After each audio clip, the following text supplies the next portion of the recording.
करने का, तो आपसे गलतियां बहुत सारी होंगी। तो हरे कृष्णा, ऑफरिंग टू कृष्णा में आप सभी का स्वागत है। मैं हूं कविता। तो आज हम बात करेंगे ओवर थिंकिंग के बारे में। हाँ जी, जैसे ओवर थिंकिंग की वजह से बहुत सारे बच्चों को स्ट्रेस हो जाता है, एंजाइटी हो जाती है, डिप्रेशन हो जाता है। और जनरली ये सारी जो प्रॉब्लम्स है ना, मानसिक तौर पे जो भी हमें प्रॉब्लम सताती हैं, यंगस्टर्स इस प्रॉब्लम से सबसे ज़्यादा जूझ रहे होते हैं। तो चलिए आज की इस वीडियो को कंटिन्यू करते हैं और जानते हैं कि ओवर थिंकिंग से कैसे बचा जाए। हरे कृष्णा कृष्णा कृष्णा हरे हरे, हरे राम राम राम हरे हरे। ओवर थिंकिंग जो है वो एक्चुअली इतना ज़्यादा हमें इम्पैक्ट कर देती है कि हम पास्ट में हुई गलती को ही सिर्फ सोचते रहते हैं, और जो प्रेजेंट में हमें करना चाहिए, जो प्रेजेंट में हमें खुशी मिल सकती थी, वो हम नहीं ध्यान देते उसके ऊपर। हमेशा प्रेजेंट में पास्ट की गलती को लेकर रोते रहते हैं, फ्यूचर की चिंता करते रहते हैं, और जो प्रेजेंट है आपके पास उसका कुछ अता पता ही नहीं होता। उस प्रेजेंट के अंदर हमें क्या प्लानिंग करनी चाहिए ताकि हमारा भविष्य अच्छा हो पाए, उसके बारे में हमारा बिल्कुल ध्यान नहीं जाता, क्योंकि हमें पीछे का कुछ भी बहुत ज़्यादा सता रहा होता है। चाहे आप देखो ना कि चाहे हमारी जॉब को लेकर हो, चाहे हमारे एग्जाम्स को लेकर हो, हमारी स्टडीज से रिलेटेड हो, हमारे रिलेशनशिप से रिलेटेड हो, या कुछ भी हो, हमें सिर्फ इस बात की चिंता रहती है कि पीछे क्या हो रहा होगा या पीछे क्या हुआ था। हम ओवर थिंक करने लगते हैं। क्या करते हैं कि प्रेजेंट को छोड़ के पास्ट और फ्यूचर के बीच में फंस जाते हैं। जैसे अगर कोई बच्चा है, वो एग्जाम देने के लिए गया था और घर वापस आता है और अपना क्वेश्चन पेपर चेक करता है, तो क्वेश्चन पेपर चेक करते हुए उसे ये ध्यान आ जाता है कि कोई एक क्वेश्चन उससे मिस हो गया है, जिसके लिए उसने बहुत अच्छे से तैयारी भी की हुई थी, लेकिन उस टाइम पर पेपर देते हुए उसका जो क्वेश्चन था वो मिस हो गया। तो अब वो बच्चा क्या करेगा, वो बच्चा ना उस क्वेश्चन को लेके ना रोने लगेगा कि मेरा वो क्वेश्चन जो था वो छूट गया। अगर बच्चा ऐसा नहीं सोचेगा, इतना पॉजिटिव होके नहीं सोचेगा, तो वो क्या करेगा, वो सारा दिन रोता रहेगा, उस चीज़ को लेके परेशान रहेगा, खाना नहीं खाएगा, और पेरेंट्स के साथ भी ठीक से बिहेव नहीं करेगा, क्योंकि उसका वो एक क्वेश्चन छूट गया है। और वो क्या करेगा, जो नेक्स्ट डे उसका एक और एग्जाम आने वाला है, उसकी तरफ उसका ध्यान ही नहीं जाएगा, जिसकी वजह से वो एक क्वेश्चन की वजह से ना उसका नेक्स्ट डे का जो एग्जाम है वो भी हो सकता है इम्पैक्ट हो जाए। अब क्वेश्चन ये आता है कि हमें इस दुख को कैसे छोड़ना है, हम इस दुख से कैसे रिलीफ ले सकते हैं अपनी लाइफ में। तो यहाँ आप देखिए कि आपके साथ जो भी हुआ है उसमें कुछ ना कुछ बेनिफिट ज़रूर है, और उससे ना हमें ये शिक्षा लेनी चाहिए कि हमें ये मिस्टेक दोबारा से नहीं करनी है, ताकि हमारी जो भी ये मिस्टेक थी वो रिपीट ना हो। अब अगर आप प्रयास कर रहे हैं अपनी लाइफ में कुछ करने का, कुछ हासिल करने का, कुछ बनने का, तो आपसे गलतियां बहुत सारी होंगी, तो उन चीज़ों को आप एक्सेप्ट करके चलिए।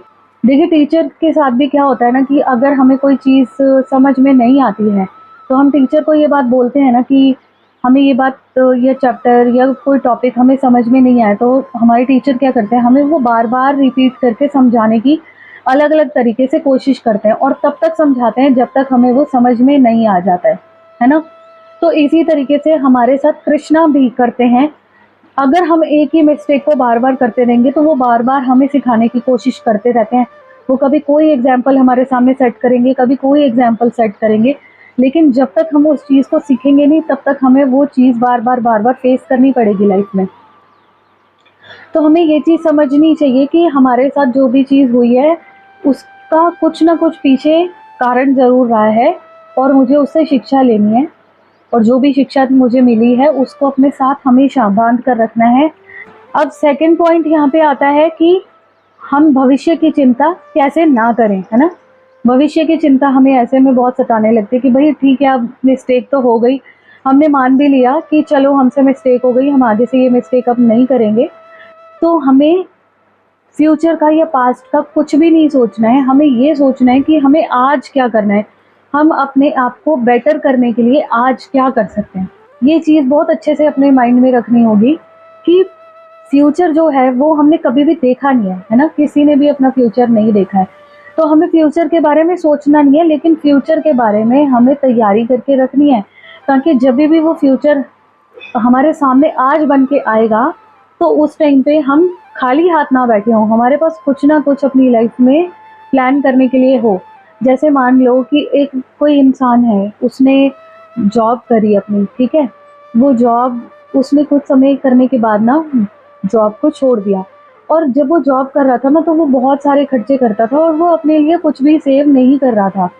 और वो ये सोच रहा था कि फ्यूचर किसने देखा है, मैं सेविंग क्यों करूँ? तो अब उसकी जॉब किसी कारण से अगर चली जाती है, तो वो जो फ्यूचर जिसके बारे में उसने प्लान कभी किया ही नहीं था, वो फ्यूचर तो आज बन के उसके सामने आ गया, और आज तो उसके पास जॉब है नहीं, तो अब वो क्या करेगा? अब आज तो वो खाली हो गया ना। तो हमें ऐसे नहीं करना कि हमें प्लानिंग ही नहीं करनी अपने फ्यूचर को लेके। प्लानिंग तो हमें ऑफ कोर्स करनी ही है, लेकिन हमें चिंता नहीं करनी।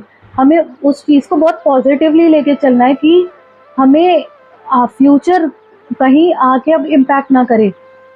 आज तो हमें पास्ट इम्पैक्ट कर रहा है, लेकिन कहीं कल को आके फ्यूचर भी इम्पैक्ट ना करने लगे, फ्यूचर भी हमारा आज बन के हमारे ऊपर हावी ना हो जाए।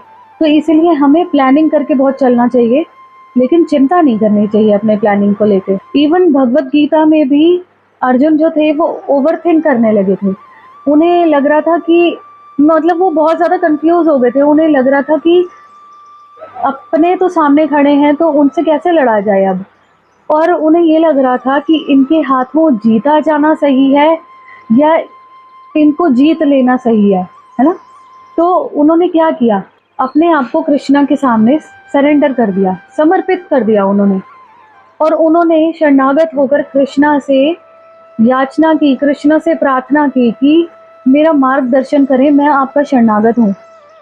तो कृष्णा ने उनका मार्गदर्शन किया और उनको सही और गलत की परख बताई, और उन्हें सारी चीज़ों का ज्ञान दिया जो एक क्षत्रिय को करना चाहिए। मैं हमें भी भगवान के सामने अपने आप को समर्पित करना है, सरेंडर करना है हमें भी कृष्णा के सामने। तो बस इतना ही था आज की इस वीडियो में। आई होप आपको मेरा ये मैसेज अच्छे से समझ आ गया होगा, और आपको ये बात समझ आ गई होगी कि हमें अपनी लाइफ में कैसे चिंता नहीं करनी है, ओवरथिंक नहीं करना है। कृष्णा को सरेंडर कीजिए और उनसे प्रार्थना कीजिए कि आपको आपका वो मार्गदर्शन करें, आपको सही रास्ते पर लेकर चलें, ताकि आप अपने फ्यूचर के बारे में अच्छे से प्लानिंग कर पाएँ और अपना बेटर वर्ज़न क्रिएट कर पाएँ।